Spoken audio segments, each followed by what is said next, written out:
పల్నాడు జిల్లా దాచేపల్లి మండలం రామాపురం గ్రామంలో నీట మునిగి ముంపునకు గురైన మత్స్యకారుల కాలనీని గురజాల శాసనసభ్యులు ఎరపతినేని శ్రీనివాసరావు పరిశీలించారు.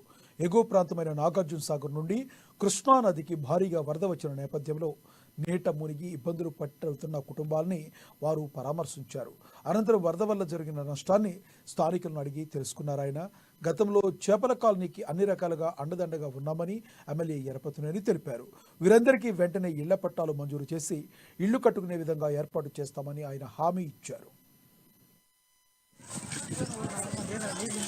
1994లో మొట్టమొదటిసారి ఇక్కడ ఇల్లు కట్టడం జరిగింది. ప్రస్తుతం వచ్చినప్పుడల్లా వీళ్ళ ఇల్లు మునిగిపోవడం, పొలాలు పట్టకపోవడం, జీవనోపాధి లేకుండా పోవడం, ఇల్లు ఖాళీ చేయాల్సిన పరిస్థితి కూడా రిపీట్గా వస్తూ ఉంది. సో నేను ఈ 30 సంవత్సరాల్లో చాలాసార్లు ఇలాంటి పరిస్థితులు కూడా చూశాను.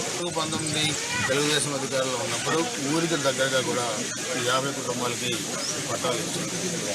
అయితే 19లో వైసీపీ ప్రభుత్వం వచ్చిన తర్వాత ఈ పట్టాలన్నీ కూడా ప్రత్యామ్నాయం చూపించకుండా ఇల్లు కట్టకుండా అదేవిధంగా ఉంచితే ఈరోజు మరలా ఈ వరద వల్ల సో ఈరోజు మహిళలు ముఖ్యంగా వీళ్ళందరితో కూడా మాట్లాడి భవిష్యత్తులో ఇలాంటి పరిస్థితి వచ్చినప్పుడు ఇబ్బంది రాకుండా రామాపురం గ్రామానికి దగ్గరలో 50 కుటుంబాలకి స్థలాలు ఇచ్చి ఇల్లు కూడా కట్టేయమని అడిగారు. తప్పకుండా తహసీల్దార్ గారు ఇక్కడే ఉన్నారు, మిగతా అధికారులు ఉన్నారు. అదేవిధంగా అందరితో కూడా మాట్లాడి ఇమ్మీడియట్గా వాళ్ళు కోరుకున్న చోట్ల 3 సెంట్లు స్థలం ఇచ్చి అన్ని హౌసెస్ కూడా శాంక్షన్ చేయించి త్వరగా కట్టేయడం కూడా జరుగుతుంది. భవిష్యత్తులో వారికి ఎటువంటి ఇబ్బంది. అదేవిధంగా ఈ ఎఫెక్ట్ అయిన ఫ్యామిలీస్ కూడా రైస్ ఇతర సరుకులన్నీ కూడా ఇవ్వడం జరిగింది. ప్రభుత్వం ఇచ్చేదాంతో పాటుగా వాళ్ళకి ఏమన్నా కోరుకుంటే ఇబ్బంది పడకుండా